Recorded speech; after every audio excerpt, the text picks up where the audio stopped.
PM Modi Bharat takes 2024 को संबोधित कर रहे, सीधे रुक करते। या हमारे यहाँ राजस्थान के, गुजरात के सीमावर्ती इलाकों में करीब करीब उससे मिलते जुलते हैं। उनकी कलर की चॉइस भी वैसे ही है। क्या कभी किसी ने कोशिश करके जिप्सी लोगों की रिक्वायरमेंट के अनुसार कपड़े बना करके बहुत बड़े मार्केट को कैप्चर करने के लिए सोचा है क्या? ये मैं बिना रॉयल्टी एडवाइस दे रहा हूं।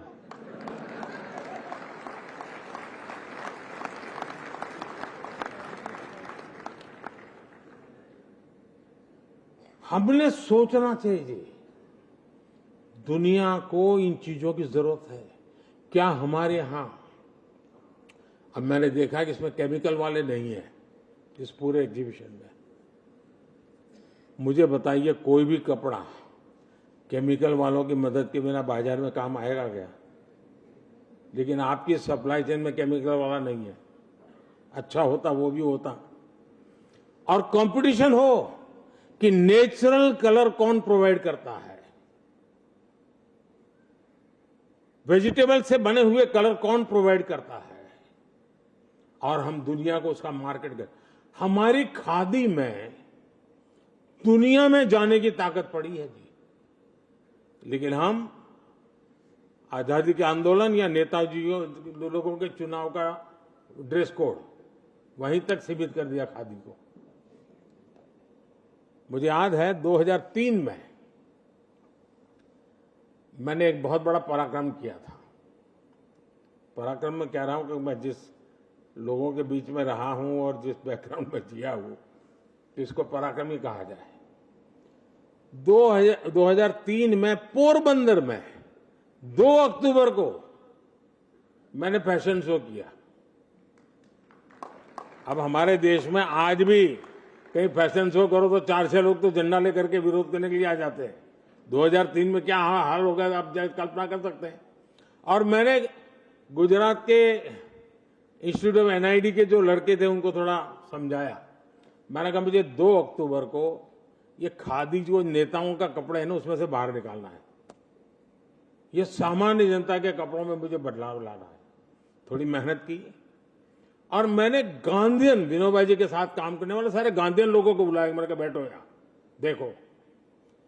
और वैष्णव भजन तो तेने रे कहिए वो गीत चलता था, वो पर फैशन शो चलता था, और सारे यंग बच्चे आधुनिक खादी के वस्त्र पहन करके आए।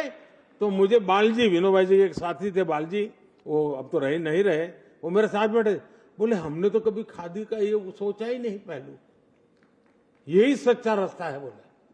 और आप देखिए नए नए प्रयोगों का परिणाम क्या है कि खादी आज कहां पहुंच गया है। ये अभी तक ग्लोबल तो बना नहीं है, अभी तो हमारे देश में गाड़ी चल रही है। ऐसे बहुत सी चीजें हैं साथियों जिस पर हमने सोचना चाहिए। दूसरा, क्या भारत जैसे देश में जो टेक्सटाइल के इतिहास में दुनिया में उसके फुटप्रिंट बहुत ताकतवर है। ढाका की मलमल की हम चर्चा करते थे जी, अंगूठी से पूरा थान निकल जाता था, ऐसा समझाते थे। अब क्या कथाई सुनाते रहेंगे क्या? क्या हम टेक्सटाइल टेक्नोलॉजी से जुड़े हुए मशीन मैन्युफैक्चरिंग, उसके लिए रिसर्च, हमारे आईआईटी के स्टूडेंट्स, हमारे इंजीनियरिंग के स्टूडेंट, इवन कभी अनुभवी लोग बहुत सी चीजें करते हैं। आपके सामने डायमंड इंडस्ट्री का उदाहरण है। डायमंड क्षेत्र के लोगों ने जो जो मशीन रिक्वायरमेंट थी उसकी सारी चीजें यहां डेवलप की है। और डायमंड इंडस्ट्री का काम, कटिंग एंड पॉलिशिंग के काम में भारत में बनी हुई मशीन काम में आने लगी है। क्या टेक्सटाइल के क्षेत्र में हम उस प्रकार से मिशन मोड में, और एक आपका एसोसिएशन बड़ी कंपटीशन करे कि जो नया मशीन, सरल मशीन, कम बिजली उपयोग करने वाला, ज्यादा प्रोडक्शन करने वाला, वैरायटी ऑफ चीजें बनाने वाला मशीन लेके आएगा, उसको इतना बड़ा इनाम देंगे। क्या नहीं कर सकते क्या आप लोग? पूरी तरह नए सिरे से सोचो दोस्तों। आज हम सोचे कि दुनिया में हमारे मार्केट के लिए उनके चॉइस का हम पूरा सर्वे करे, स्टडी करे, रिपोर्ट जारी करे, भाई अफ्रीकन देशों में इस प्रकार के टेक्सटाइल की जरूरत है, यूरोपियन कंट्रीज को इस प्रकार के टेक्सटाइल की जरूरत है, जो लोग हेल्थ कॉन्शियस है उनको इस प्रकार की जरूरत है। हम क्यों न बनाए? क्या दुनिया में मेडिकल प्रोफेशन से जुड़े हुए लोगों को हॉस्पिटल, ऑपरेशन थिएटर वगैरह में जो कपड़े पहनने होते, बहुत बड़ी, यानी एक बार उपयोग करो फेंक देना होता है, यानी उसका मार्केट बहुत बड़ा है। क्या कभी दुनिया को हमने एक ब्रांड बनाई कि भारत से बनी हुई ये चीज एश्योर्ड है कि आप हॉस्पिटल में कितना ही बड़ा ऑपरेशन करना है, ये पहन के जाइए, पेशेंट को कभी कोई तकलीफ नहीं होगी। क्या हम इतना ब्रांड बना सकते हैं? यानी ग्लोबली सोचिए साथियों, भारत का ये इतना बड़ा क्षेत्र है और भारत के करोड़ों लोगों का रोजगार इससे जुड़ा हुआ है। हम कृपा करके दुनिया से आई हुई फैशन को फॉलो न करें, हम दुनिया को फैशन में भी लीड करें। और हम फैशन की दुनिया में पुराने लोग हैं, नए लोग नहीं है जी।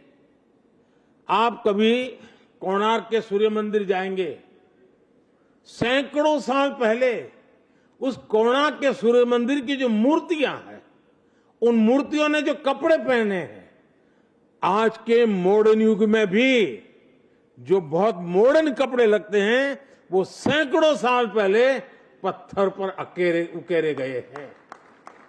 आप जो हमारी बहनें पर्स लेकर के घूमती है ना, लगता है बहुत बड़ी फैशनेबल है, सैकड़ों साल पहले कोणार्क के पत्थरों की मूर्तियों में वो आपको दिखाई देगा।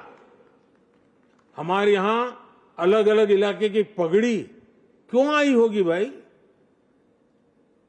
हमारे यहां कभी कोई महिला वस्त्र पहनते समय अपने पैर का 1 सेंटीमीटर भी हिस्सा कोई देख ले पसंद नहीं करती थी।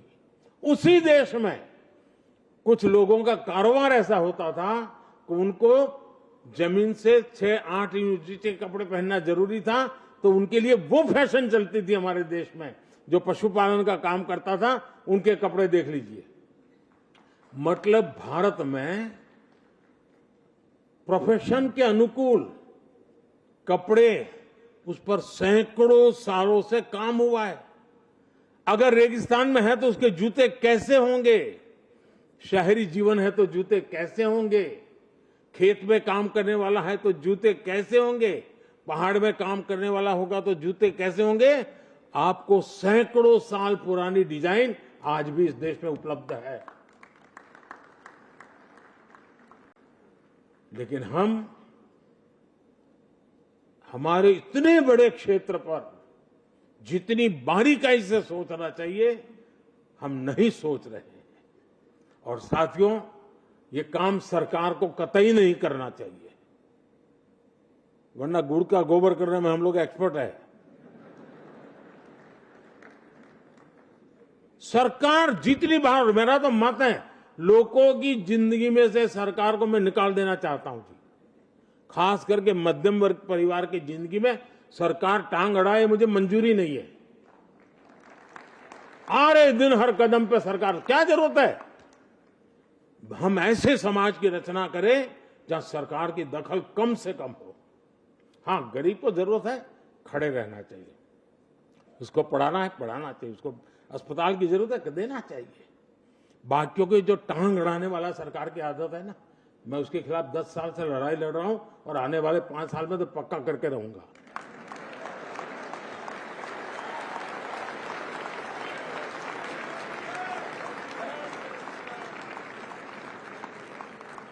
मैं चुनाव की बात नहीं कर रहा हूं भाई।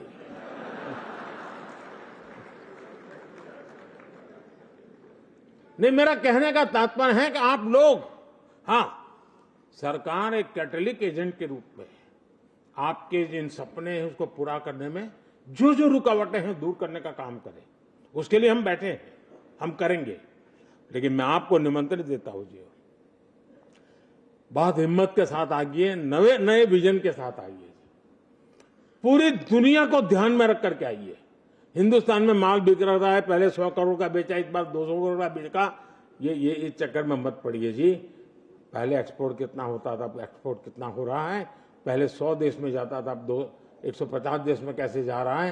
पहले दुनिया के 200 शहर में जाता था, अब दुनिया के 500 शहर में कैसे जा रहा है। पहले दुनिया के इस प्रकार का मार्केट में जाते, अब दुनिया के 6 नए मार्केट को हमने कैसे कैप्चर किया, इस पर सोचिए। और आप एक्सपोर्ट करोगे तो हिंदुस्तान के लोगों के कपड़े भी ना रह जाएंगे, ऐसा नहीं होगा, चिंता मत करो। यहां के लोगों को जो चाहिए वो कपड़े मिल ही जाएंगे। चलिए, बहुत बहुत धन्यवाद।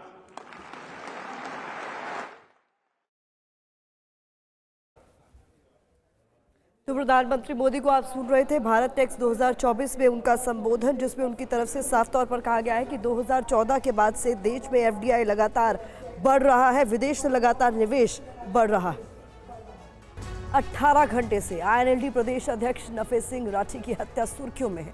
हत्या किसने की, साजिश किसने रची, आखिर कौन है इस हत्याकांड का मास्टरमाइंड? इन सवालों के जवाब पुलिस तलाशने की कोशिश कर रही है, क्योंकि जिस तरह से वारदात को अंजाम दिया गया है, इसका कनेक्शन लॉरेंस बिश्नोई गैंग से जुड़ रहा है।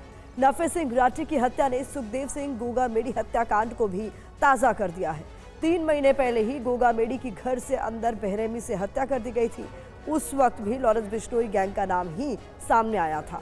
नफे सिंह की हत्या के तरीके ने पंजाबी सिंगर सिद्धू मूसेवाला हत्याकांड की याद को भी ताज़ा कर दिया है।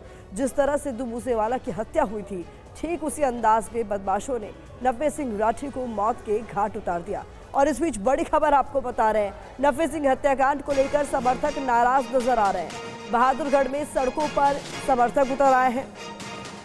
हत्यारों की गिरफ्तारी की मांग इन समर्थकों द्वारा की जा रही है। इस पूरे हत्याकांड को अंजाम देने के बाद से ही रोष साफ तौर पर नजर आ रहा है।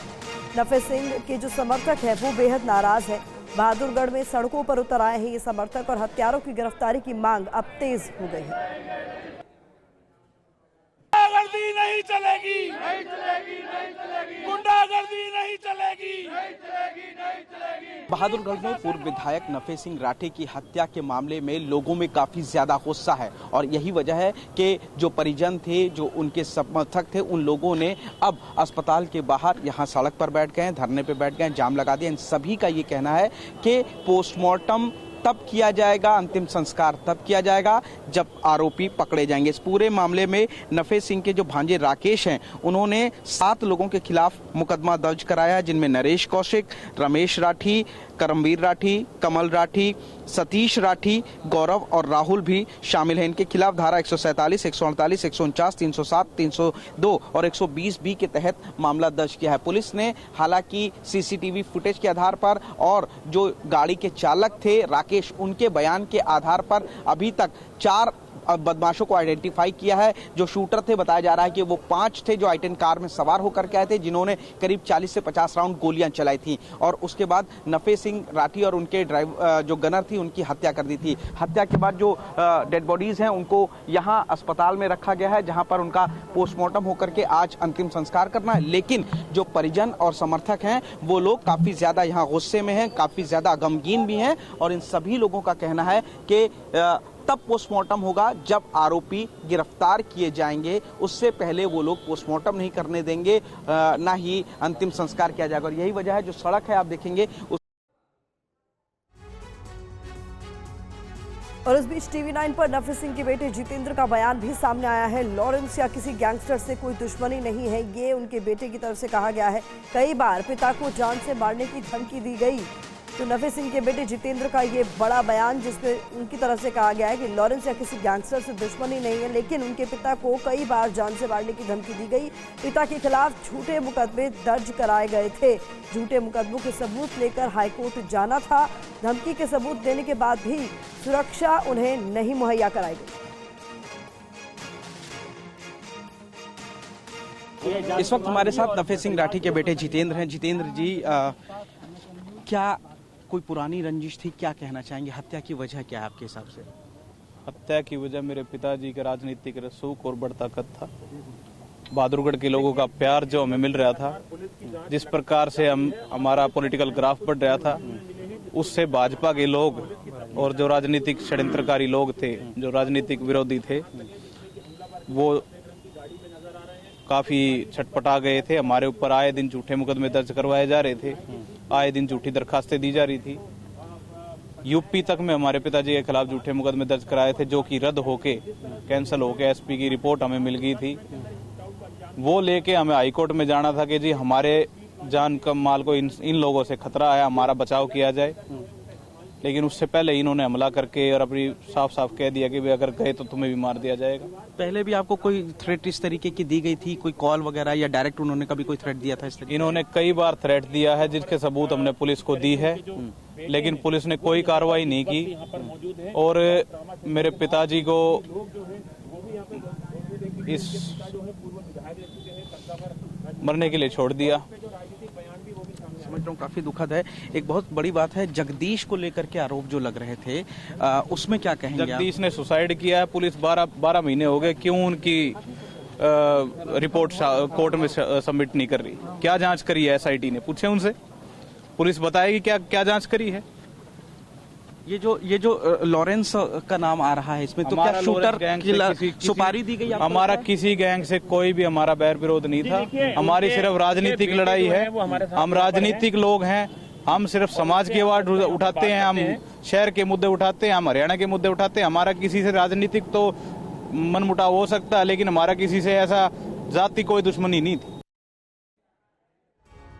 तो नफे सिंह के बेटे जितेंद्र के साथ हमारी खास बातचीत आप सुन रहे थे। पुनीत शर्मा जब उनसे बातचीत कर रहे थे तो कह रहे थे किसी से निजी दुश्मनी नहीं थी, लेकिन कई फर्जी मुकदमे उनके पिता के खिलाफ दर्ज जरूर कराए गए थे। अब आपको 3 तस्वीरें हम दिखाने जा रहे हैं। इन तस्वीरों को आप जरा ध्यान से देखिए। पहली तस्वीर कल की है, जब नफे सिंह राठी की हत्या कर दी गई, उन पर 50 से ज्यादा गोलियां चलाई गई। दूसरी तस्वीर 3 महीने पहले की है, जयपुर में सुखदेव सिंह गोगावेड़ी के घर के अंदर हत्या कर दी गई। और तीसरी तस्वीर में 2 साल पहले की तस्वीर आपके सामने हमने रखी है, जब सिंगर सिद्धू मूसेवाला की हत्या हुई थी।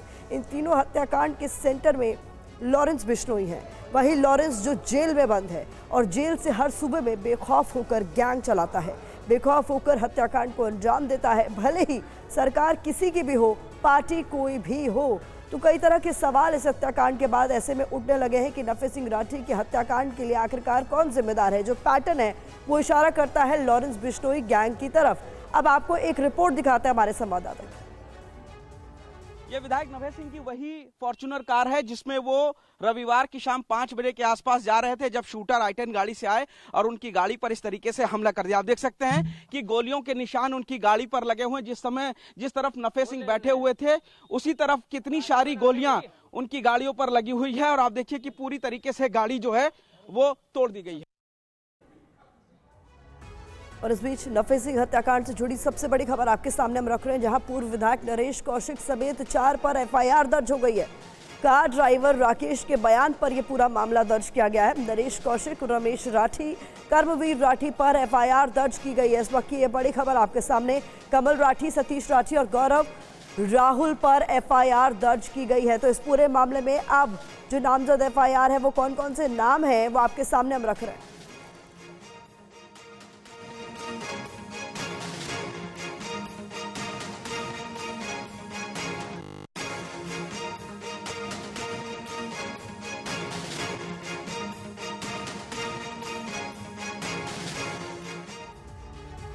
नफे सिंह राठी हत्याकांड पर एफआईआर से जुड़ी बड़ी बातें अब आपके सामने हम रखने जा रहे हैं कि इस पूरे मामले में जो एफआईआर दर्ज की गई है वो किन किन लोगों के खिलाफ दर्ज की गई है। देखिए, केस में 7 लोगों के खिलाफ नामजद एफआईआर है, बहुत महत्वपूर्ण जानकारी आपके सामने। 5 अन्य के खिलाफ भी मामला दर्ज किया गया है नफे सिंह राठी हत्याकांड में। पूर्व एमएलए नरेश कौशिक का भी इसमें नाम है, जो कि बहुत बड़ी खबर है आपके सामने। रमेश राठी, कर्मवीर राठी, कमल राठी का नाम इस एफआईआर में है। इसके अलावा गौरव राठी और सतीश नंबरदार का भी नाम इस एफआईआर में बताया जा रहा है। हत्याकांड की मुख्य वजह जमीनी विवाद को बताया गया है। इस एफआईआर की जो बड़ी बातें आपके सामने, नफे सिंह राठी के भांजे की शिकायत पर ही केस दर्ज किया गया है। तो एकाएक उन पर ताबड़तोड़ गोलियां बरसाई गई हैं और इसको लेकर क्या कुछ एफआईआर में कहा गया, ये हम आपको बता रहे हैं। इस बीच संवाददाता पुनीत शर्मा हमारे साथ जुड़ रहे हैं। पुनीत, आपसे भी ये समझना चाहूंगी, इसके अलावा संवाददाता मोहित मल्होत्रा भी हमारे साथ है। पुनीत, सबसे पहले आपसे ये समझना चाहूंगी, इस पूरे मामले में एक पूर्व एमएलए के नाम पर भी एफआईआर दर्ज की गई है, उनका इस पूरे मामले में क्या कनेक्शन सामने आ रहा है? देखिए, जो नरेश कौशिक नाम के शख्स हैं वो ये नंबरदार परिवार के काफी करीबी हैं। पिछले साल की अगर बात करी जाए तो 11 जनवरी 2023 को मांगे राम के बेटे ने सुसाइड किया था और इस सुसाइड की जो 306 का मुकदमा था वो दर्ज हुआ था नफे सिंह के ऊपर और तभी से दोनों परिवारों के बीच में अदावत चल रही थी। अब जो मर्डर हुआ है इसमें राकेश जो कि ड्राइवर थे नफे सिंह के, उन्होंने ये कहा है कि 5 लोगों ने हत्या की है, जिसमें अब इन्होंने नरेश कौशिक का भी नाम लिया है और इसके साथ ही सतीश के खिलाफ भी मुकदमा दर्ज कराया है जो कि मांगे राम के दूसरे बेटे हैं। यानी कि सीधा सीधा ये अब इन्वेस्टिगेशन में निकल के आ रहा है कि जो लास्ट ईयर जगदीप ने सुसाइड किया था जो कि मांगे राम के बेटे थे, उसी से जोड़ करके इस हत्या को अब देखा जा रहा है और इस हत्या के मामले में 7 लोगों के खिलाफ मुकदमा दर्ज हुआ। सबसे बड़ी बात यहां पर आ रही है कि अब इस केस में लॉरेंस बिश्नोई का भी नाम सामने आ रहा है। जो शक है वो यही है कि ये सुपारी देकर के किलिंग कराई गई, 40 से 50 राउंड गोली चलाई गई। फिलहाल परिवार का ये कहना है कि पोस्टमार्टम तब होगा जब तक कि शूटर पकड़े नहीं जाते हैं। 5 शूटर्स में से 4 की शिनाख्त हो गई लेकिन पकड़ा अभी तक कोई भी नहीं गया। सीसीटीवी फुटेज भी सामने आया है जिसमें शूटरों की कार और इसीलिए जो समर्थक है नफे सिंह के उनमें साफ तौर पर आक्रोश है, गुस्सा है इस बात को लेकर और वो जल्द से जल्द जो इस पूरे मामले में आरोपियों की गिरफ्तारी की मांग कर रहे हैं। संवाददाता मोहित मल्होत्रा भी हमारे साथ जुड़े हुए हैं। मोहित, एक बार फिर से लॉरेंस बिश्नोई गैंग का नाम सुर्खियों में है। अभी ज्यादा वक्त बीता नहीं था गोगामेडी का जो पूरा मामला सामने आया और उसके बाद अब इस पूरे मामले में पैटर्न को देखते हुए शक जताया जा रहा है, लेकिन क्या कोई जिम्मेदारी ली गई है इस ग्रुप द्वारा? देखिए, अब तक लॉरेंस बिश्नोई और काला जठेड़ी ये 2 गैंगस्टर हैं जिनका नाम इस पूरे हत्याकांड में शामिल होने की बात सामने आ रही है, लेकिन दोनों ने ही अब तक सोशल मीडिया पर कोई भी जिम्मेदारी नहीं ली है। अगर हम देखें जो ये गैंगस्टर्स हैं इनका जो तरीका है, ये अगर हत्याकांड को अंजाम देते हैं तो सामने आते हैं, सोशल मीडिया के माध्यम से जिम्मेदारी लेते हैं, लेकिन अब तक लॉरेंस बिश्नोई और काला जठेड़ी जो 2 गैंगस्टर्स के नाम सामने आ रहे हैं, दोनों ने चुप्पी साधी हुई है इस पूरे घटनाक्रम पर। वहीं अगर हम हरियाणा की राजनीति की बात करें तो हरियाणा की राजनीति गरमाई हुई है। चंडीगढ़ में हरियाणा विधानसभा का सत्र चल रहा है और वहाँ पर भी सरकार को लगातार कांग्रेस के द्वारा घेरा जा रहा है। इंडियन नेशनल लोकदल के नेता अभय सिंह चौटाला जो कि INLD के विधायक हैं, उनके द्वारा सवाल पूछे जा रहे हैं कि जब नफे सिंह राठी की जान को खतरा था, वो लगातार बता रहे थे कि उनको धमकियां मिल रही हैं और सुरक्षा की मांग कर रहे थे, फिर भी एक पार्टी के प्रदेश अध्यक्ष थे वो क्षेत्रीय पार्टी के, फिर भी उनको सुरक्षा नहीं दी गई। तो इस मुद्दे पर सरकार भी घिरी हुई है। सरकार का दावा है कि जल्द से जल्द इस मामले को सुलझा लिया जाएगा, जो हमलावर हैं, जो हत्यारे हैं, वो जल्द ही पकड़ में होंगे। ये दावा हरियाणा सरकार की तरफ से किया जा रहा है। जी, इंपॉर्टेंट अपडेट मोहित हम तक पहुंचा रहे हैं। मैं चाहूंगी आप दोनों हमारे साथ बने रहे। इस वक्त एक और बड़ी खबर आ रही है। नफे सिंह हत्याकांड पर DSP शमशेर सिंह का बयान सामने आया।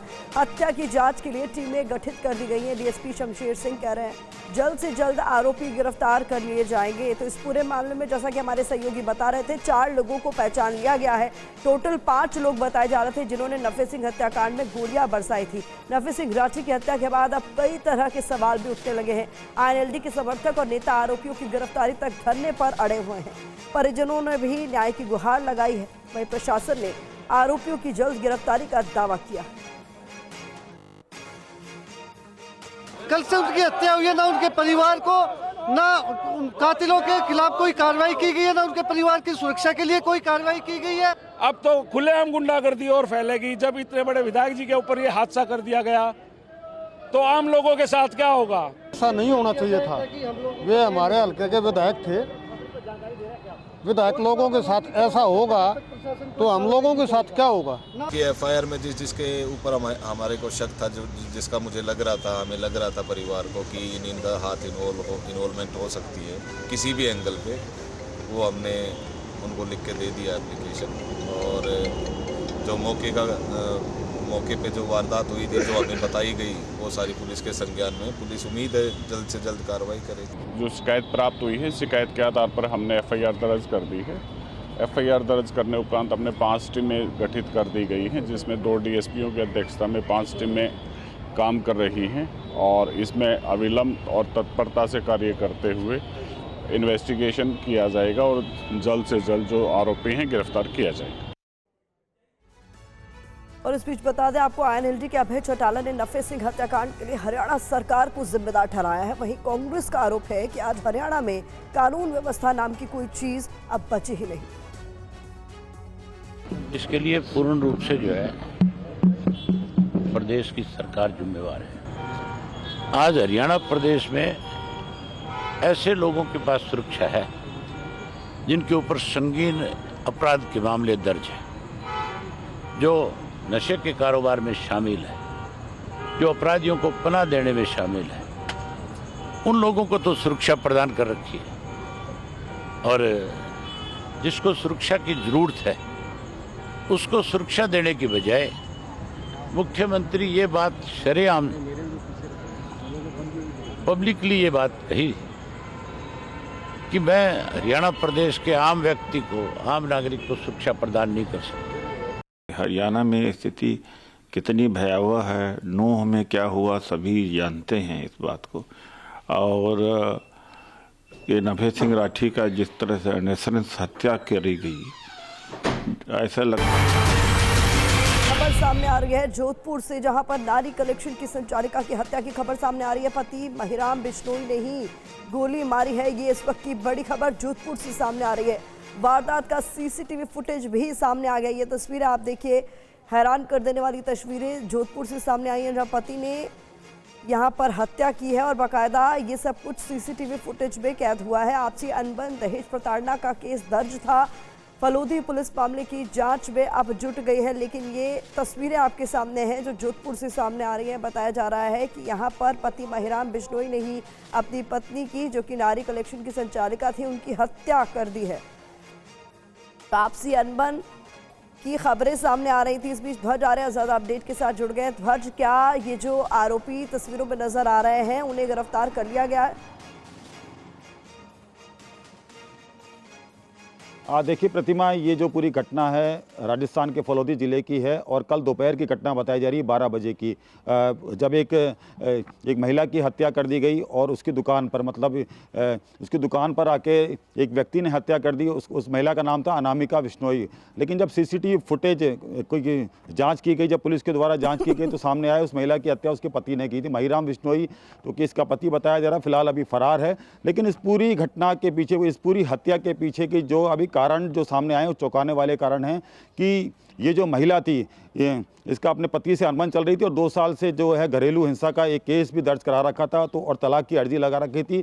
लेकिन इसी बीच में इस महिला के, जो कि सोशल मीडिया पर जो इसके फॉलोअर्स थे 1 लाख से ज़्यादा थे, एक कारण ये भी जो है पुलिस के द्वारा बताया जा रहा है कि जो हत्या की वजह थी, हत्या का जो मोटो था, वो ये भी हो सकता है। तो आपसी अनबन, घरेलू हिंसा और उसके साथ साथ ही सोशल मीडिया पर जिस तरीके से एक्टिव थी ये महिला अनामिका, जो कि तो उसके पति को इससे दिक्कत थी और इसी वजह से उसने जो है दुकान पर आके सरेआम उसकी गोली मार के हत्या कर दी। ये जो हत्या की जो घटना है कल दोपहर 12 बजे की बताई जा रही है। उससे पहले इसका पति उस महिला के बच्चों के पास भी गया था और उनको साफ तौर पर यह भी कह दिया था कि आज जो तुम्हारी माँ है वो नहीं बचेगी। तो इसको लेकर फिर उसके बाद में जब वो यहाँ पर आया और काफ़ी देर तक उसकी दुकान पर उसकी अनामिका से उसकी जो है काफ़ी लंबी बहस चलती रही और उसके बाद में उसने गोली मार दी। और ये करीब ये जो घटना है ये 12 बजे घटना बताई थी। 3 बजे इस हत्या की जानकारी मिली, जब आस पड़ोस के दुकानदारों ने जब उस महिला को अचेत अवस्था में देखा, पुलिस को सूचना दी और एक सीसीटीवी जो कि लगा हुआ था, तो जब उसको देखा गया तो उसको देखने के बाद में जानकारी सामने आई इस महिला की हत्या उसके पति ने की थी। यानी कि ये जो पूरी घटना है, इसके पीछे जो मोटो है वो अभी सामने आ रहे हैं धीरे धीरे, कि जो घरेलू हिंसा थी और जो केस जो उसने दर्ज करा रखा, तलाक का केस दर्ज करा रखा, तो उसके साथ साथ में एक जो सबसे बड़ा कारण जो कि पुलिस बता रही है, सोशल मीडिया पर ये महिला काफ़ी एक्टिव थी। इसके जो इंस्टाग्राम पे रील डालती थी, तो अब जैसे कि मैंने आपको बताया 1 लाख से ज़्यादा फॉलोअर थे, तो ये कारण भी हो सकता है। तो ये हत्या का जो मोटो है वो सामने आ गया, लेकिन जो फिलहाल पति है इसका, जो कि हत्यारा है, वो अभी पुलिस की जो गिरफ्त है उससे बाहर है। जी ध्वज, आप बड़ी अपडेट ये दे रहे हैं कि इस पूरे मामले में जो आरोपी है, जो कि खुद अनामिका का पति है, वो फिलहाल फरार है और अब इसकी तलाश के लिए पुलिस किस तरीके से आगे बढ़ रही है, किस तरीके से काम किया जा रहा है इस पूरे मामले में? देखिए, निश्चित तौर पर जो लोकेशन है, लोकेशन के आधार पर जो पुलिस जो है उसकी धरपकड़ के लिए जगह जगह रेड डाल रही है। 3 टीमों का गठन किया गया। एसपी से जब हमारी बातचीत हुई, उन्होंने साफ तौर पर कहा है कि देर शाम तक इसका पति उनकी गिरफ्त में होगा और इसके पीछे जो लोकेशन है, लोकेशन के आधार पर और उसके रिश्तेदारों के यहाँ पर जो है दबिश दी जा रही है। कोशिश लगातार की जा रही है, जैसा कि हमारे सहयोगी ध्वज आर्य बता रहे। ध्वज, आप बने रहिए। दरअसल इस पूरे मामले पर अब पुलिस का पक्ष भी सामने आया, पुलिस का क्या कहना है ये भी जरा सुनिए। महिला को लेकर आए, गन शॉट इंजरी है जिसके, तो SHO साहब वहाँ गए थे तो पता लगा उसके महिला के गन शॉट इंजरी है और वो फलोदी की नारी कलेक्शन के नाम से शॉप चलाती है। और प्रथम दृष्टया जब CCTV फुटेज देखा है तो उसको उसके पति द्वारा ही गन शॉट इंजरी पहुंचाकर मारना प्रथम दृष्टया पता लगा है। तो पति का तलाश कर रहे हैं और बाकी इन्फॉर्मेशन जुटा रहे हैं। सर महिला कहाँ की रहने वाली है? महिला खारा के इसका पी खारा में है, खारा ग्रामीण इलाका फलोदी। क्या पता कितने टाइम से कर रही है सर? इनका आपस में कोई पहले से दहेज का मामला भी चल रहा है। तो प्रथम दृष्टया जो चीज़ें हैं मैंने आपको बताई हैं, बाकी चीज़ कर रहे हैं।